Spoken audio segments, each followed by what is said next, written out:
പതിവിൽ നിന്ന് വിഭിന്നമായി ഏറ്റവും വലിയ പൊട്ടലുണ്ടായത് CPM-ലാണ്. CPM-ൽ നിന്ന് ഒരു വലിയ ഒഴുക്കാണ് പുറത്തേക്ക് പോയിക്കൊണ്ടിരിക്കുന്നത്. അതില് ഏറ്റവും പാർട്ടിയിലെ സമുന്നതരായ നേതാക്കൾ G. സുധാകരൻ മുതൽ ഇങ്ങോട്ടേക്ക് ഏറ്റവും അവസാനം TK ഗോവിന്ദൻ വരെ എന്താ പറയാ ഏറ്റവും ക്രെഡിബിലിറ്റി ഉള്ള CPM-ന്റെ സംശുദ്ധരായ നേതാക്കൾ പുറത്തേക്ക് പോവുകയാണ്. അവരൊക്കെ മത്സരിക്കുകയാണ് CPM-നെതിരെ. അതുകൊണ്ട് തന്നെ മുൻകാലങ്ങളിൽ ഒന്നും ഇല്ലാത്ത രീതിയിലുള്ള ഒരു വൻ പ്രതിസന്ധിയാണ് CPM-നെ കാത്തിരിക്കുന്നത്. അതേസമയത്ത് കോൺഗ്രസിൽ ഉണ്ടാകുന്ന പൊട്ടിത്തെറി എന്ന് പറഞ്ഞാൽ അതൊരു വലിയ പൊട്ടിത്തെറി അല്ല. കാരണം എന്ന് പറഞ്ഞാൽ എല്ലാ തിരഞ്ഞെടുപ്പുകളിലും കോൺഗ്രസ് ഇങ്ങനെ തന്നെയാണ്. ഒരുപക്ഷെ ഇതിനേക്കാളൊക്കെ അപ്പുറമാണ്. ഞാൻ ഇന്നലെ ഒരു വീഡിയോ ചെയ്തിരുന്നു. അതായത് ഈ കോൺഗ്രസിന്റെ നമുക്ക് പൂർവ്വകാല ചരിത്രങ്ങൾ നോക്കിയാൽ മതി. കരുണാകരന്റെയും ആന്റണിയുടെയും ഒക്കെ കാലത്ത് എന്താ പറയാ ഇങ്ങനെയൊന്നല്ല. അതിനേക്കാളൊക്കെ അങ്ങേപ്പുറമാണ്. കോലം കത്തിക്കലും ഡൽഹിയിൽ ചർച്ച, അത് കഴിഞ്ഞിട്ട് തിരുവനന്തപുരത്ത് ചർച്ച, അത് കഴിഞ്ഞിട്ട് കൊച്ചിയിൽ ചർച്ച, അത് കഴിഞ്ഞിട്ട് എന്താ പറയാ എന്നിട്ടും പരിഹാരമാകാതെ തെരഞ്ഞെടുപ്പിന്റെ ഈ പത്രികാ സമർപ്പണത്തിന്റെ അവസാന ദിവസം വരെ ഇത്തരത്തിലുള്ള തമ്മിൽ തല്ലും തെറിവിളിയും അതൊക്കെ കഴിഞ്ഞിട്ട് നിരനിരയായി പത്രികാ സമർപ്പണം, അത് കഴിഞ്ഞിട്ട് പത്രിക പിൻവലിക്കലിന്റെ ഒരു ദിവസം വരെ പൊട്ടലും ചീറ്റലും കോലം കത്തിക്കലും ആകെ ജഗപുകയായിരിക്കും. ഇത്തവണത്തെ തിരഞ്ഞെടുപ്പ് എല്ലാ രാഷ്ട്രീയ നിരീക്ഷകരും പറഞ്ഞുകൊണ്ടിരിക്കുന്നത്, അല്ലെങ്കിൽ അവരുടെയൊക്കെ അഭിപ്രായം എന്ന് പറയുന്നത് CPM ഒരിക്കലും മൂന്നാം തവണ വരില്ല. കാരണം അതിനുള്ള ഒരു സാഹചര്യവും ഇന്ന് കേരളത്തിലില്ല. അത്ര വലിയ ഭരണവിരുദ്ധ വികാരമാണ് പാർട്ടി ഒരു കേഡർ പാർട്ടി എന്നുള്ള രീതിയിൽ നിന്ന് മാറിയിട്ട് പാർട്ടിയിലെ ബ്രിഗേഡുകൾക്കെതിരെ പാർട്ടിയിലെ സംശുദ്ധരായ നേതാക്കൾ തുറന്നു പറച്ചിലുകൾ നടത്തിക്കൊണ്ടിരിക്കുകയും അവർ പാർട്ടി വിട്ട് പുറത്തേക്ക് പോവുകയും ചെയ്യുന്ന രീതിയിലുള്ള ഒരു അവസ്ഥ കൂടി വന്നതോടെ വൻ പ്രതിസന്ധിയിലാണ് CPM അല്ലെങ്കിൽ ഇടതുപക്ഷ മുന്നണി. CPM മാത്രമല്ല CPI-യും.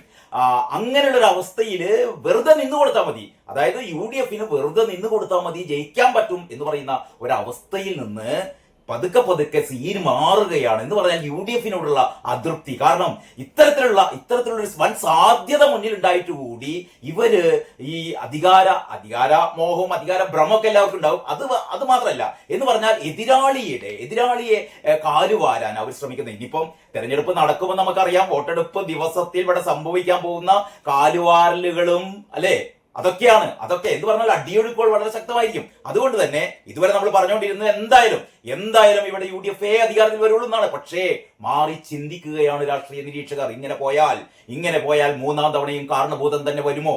അതാണ് എല്ലാവരും ഇപ്പോഴത്തെ സ്ഥിതിഗതികൾ കണ്ടിട്ട് അവർ പറയുന്നത്, അല്ലെങ്കിൽ അവരുടെ ഇടയിലുള്ള ഒരു ചർച്ച എന്ന് പറയുന്നത് അതാണ്. കാരണം സാധ്യതകൾ മുഴുവനും UDF നശിപ്പിക്കുകയാണ്. അതേ അവസരത്തിൽ BJP-യില് ഈ രണ്ട് മുന്നണികളിലുള്ള അത്ര അഭിപ്രായ വ്യത്യാസം. പിന്നെ സ്വാഭാവികമായും ഒരു തിരഞ്ഞെടുപ്പ് വരുമ്പോൾ സ്ഥാനാർത്ഥികളാവാൻ നേരത്തെ തന്നെ ആഗ്രഹിച്ചിരുന്ന ചിലർക്ക് സ്ഥാനാർത്ഥിത്വം കിട്ടാത്തതിന്റെ പേരിൽ അവർ ചില എന്താ പറയാ മുറുമുറുപ്പുകളോ അല്ലെങ്കിൽ അത്തരത്തിലുള്ള അസ്വാരസ്യങ്ങളൊക്കെ അവർക്കിടയിൽ ഉണ്ടാവും.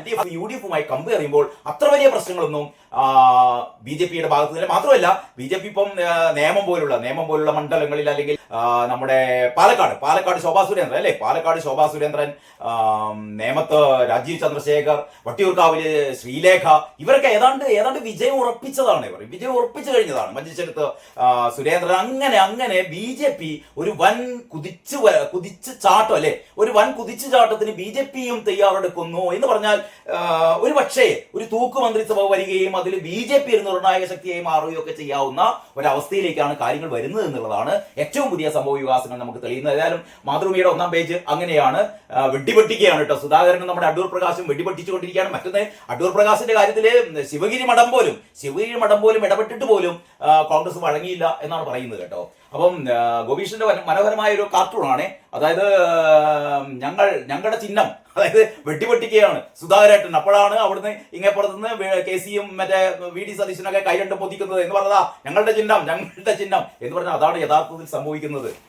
ഇനി മലയാള മനോരമ നോക്കാം. മലയാള മനോരമയുടെ 1-ാം പേജ് രാഷ്ട്രീയം മെയിൻ സ്റ്റോറി നോക്കിയില്ല. അതിന് പകരം മനോരമ പറയുന്നത് കോൺഗ്രസ് 2-ാം പട്ടിക നീളുന്നു, രാഹുൽ ഇടപെട്ടു. കുറച്ച് മയത്തിലാണ് മനോരമ പറയുന്നത്. രാഹുൽ ഇടപെട്ടിരിക്കുന്നു, കോൺഗ്രസ് 2-ാം പട്ടിക നീളുന്നു.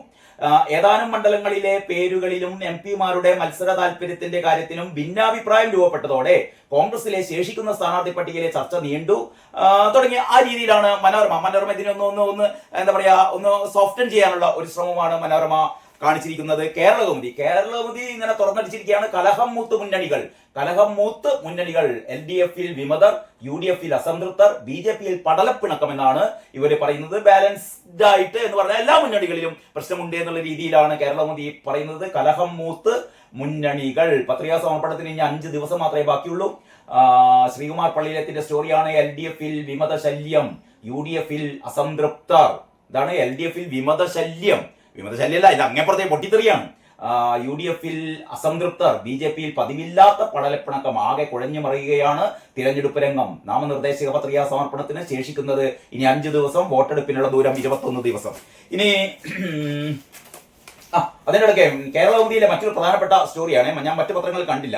PH സനിൽകുമാർ സ്റ്റോറിയാണ്. അതായത് വയനാട് പുനരധിവാസം കേന്ദ്രം 529 കോടി നൽകി. അതായത് കേന്ദ്രം നേരത്തെ തന്നെ വാഗ്ദാനം ചെയ്തിരുന്നല്ലോ 529 കോടി രൂപ വയനാട് പുനരധിവാസത്തിന്. പക്ഷെ അപ്പോഴൊക്കെ പറഞ്ഞുകൊണ്ട് വരുന്നത് ഇത് 50 കൊല്ലം കഴിഞ്ഞ് തിരിച്ചടക്കേണ്ടതാണെന്ന്. എനിക്കിപ്പോഴും മനസ്സിലാവാത്തത് 529 കോടി രൂപ പലിശയൊന്നും ഇല്ലാത്ത ഒരു വായ്പയാണ്.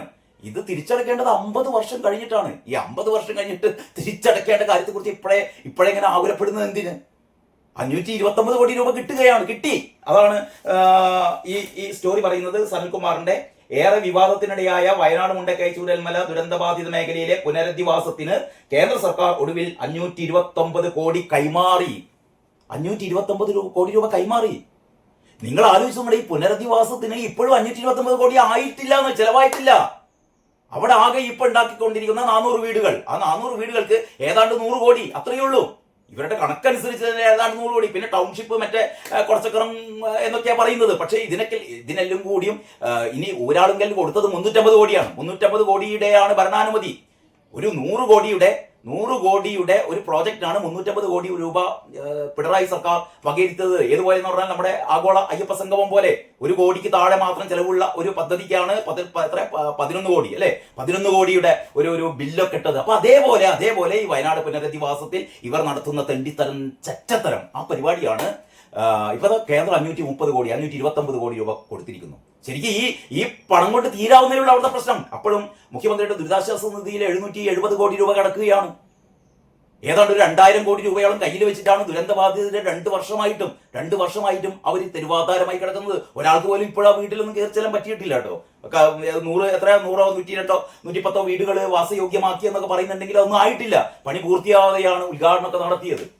അതാണ് ഏറ്റവും പ്രധാനപ്പെട്ട കേരളകൗമുദിയിലെ ഒരു വാർത്ത എന്ന് പറയുന്നത്. ഇനി ദേശാഭിമാനിയിൽ പിന്നെ CPM-ൽ ഒരു പ്രശ്നമില്ല കേട്ടോ. അതായത് LDF-നെതിരെ നുണപ്രചാരണം എന്നാണ് പിണറായി വിജയൻ പറയുന്നത്. മുഖ്യമന്ത്രി പറയാണ് LDF-നെതിരെ നുണപ്രചാരണം. നുണ പറയാത്ത ആൾക്കാരും ഏറ്റവും കൂടുതൽ നുണ പറയുന്നത്, കല്ല് വെച്ച നുണ പറയുന്നത് CPM-കാരാണ്. എന്നിട്ട് പറയാണ് CPM-നെതിരെ LDF-നെതിരെ നുണപ്രചാരണം.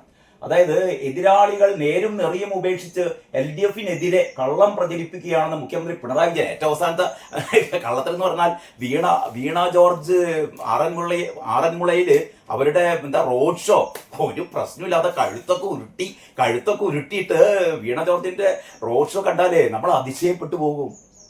2 ആഴ്ച മുമ്പാണ് ഇവന്റെ കഴുത്ത് ഒടിച്ചു, പിരിച്ചു, തിരിച്ചു, മറ്റേ മാരകായുധം കൊണ്ട് ആക്രമിച്ചു എന്നൊക്കെ പറഞ്ഞത്. അത് കഴിഞ്ഞിട്ട് ICU-ൽ 36 ഡോക്ടർമാരുടെ വക ഭയങ്കര ദീർഘനാൾ റെസ്റ്റ്, ആകെ കുഴപ്പത്തിലാണ്, ഇപ്പം മരിച്ചു പോകും, തീർന്നു പോകുന്നുള്ളൊരു അവസ്ഥയിലേക്ക് ആയിരുന്നു അല്ലേ. എന്നിട്ടാണ് ആ KSC-കാരെ 18 ദിവസം പിടിച്ചുകൊണ്ട് അകത്തിട്ടത്. അവസാനം 2 ആഴ്ച കൊണ്ട് കഴുത്തിന് ഒടിയലും ഇല്ല, ചതവും ഇല്ല, പരിക്കും ഇല്ല, ഒന്നുമില്ല. അപ്പൊ നല്ല പയർമണി പോലെ ആ തുള്ളിച്ചാടി നടക്കുന്നത് വീണ ജോർജ്. അപ്പൊ ഒരു കാര്യം, ഇത് ചില ആൾക്കാരൊക്കെ പറയുന്നത് എന്താ പറയുക, കേരളത്തിലെ ആരോഗ്യ മേഖല കേരളത്തിലെ ചികിത്സാ സംവിധാനം അമേരിക്കയിലേക്കാൾ മുന്നിലാണ്. കാരണം ഒടിഞ്ഞു തൂങ്ങിയ കഴുത്ത്, മന്ത്രിയുടെ ഒടിഞ്ഞു തൂങ്ങിയ കഴുത്ത് മണിക്കൂറുകൾക്കകം ഭേദപ്പെട്ടു. നമ്മൾ രോഗശാന്തി ശുശ്രൂഷ എന്നൊക്കെ പറയുന്ന പോലെ ഇനിയാണ് മെഡിക്കൽ കോളേജിൽ, പ്രത്യേകം പരിയാരം മെഡിക്കൽ കോളേജിലേക്ക് കഴുത്ത് തൂങ്ങി, കഴുത്തൊക്കെ 2 കഷ്ണമായ ആൾക്കാർക്കൊക്കെ അവിടെ ചെന്ന് കഴിഞ്ഞാൽ ഈ ICU-ൽ പ്രവേശിച്ച് കഴിഞ്ഞ് പുലർച്ചയ്ക്ക് തന്നെ ഇവർക്ക് പോകാം, കഴുത്തിന് ഒരു പ്രശ്നം ഉണ്ടാവില്ല എന്നാണ് വീണ ജോർജ് പറയുന്നത്. എന്ന് പറഞ്ഞാൽ ഏറ്റവും വലിയ കള്ളത്തരത്തിന്റെ ആശാന്മാരാണ് പറയുന്നത്. എന്താണ് LDF-നെതിരെ നുണപ്രചാരണം അത്രേ. പിന്നെ പിണറായി വിജയന്റെ വാക്കുകളാണ് നമുക്ക് വിശ്വസിക്കേണ്ട. കാരണം പിണറായി വിജയൻ വായ തുറന്നാൽ ഇപ്പം ഇങ്ങനെ പറയുള്ളൂ, കള്ളത്തിനെ പറയുള്ളൂ. പിന്നെ ഇവരുടെ മെയിൻ സ്റ്റോറി എന്ന് പറയുന്നത് എന്താണ്, അറുതിയില്ലാതെ കോൺഗ്രസ് പ്രതിസന്ധി, വിമതപ്പട കൂട്ടരാജി.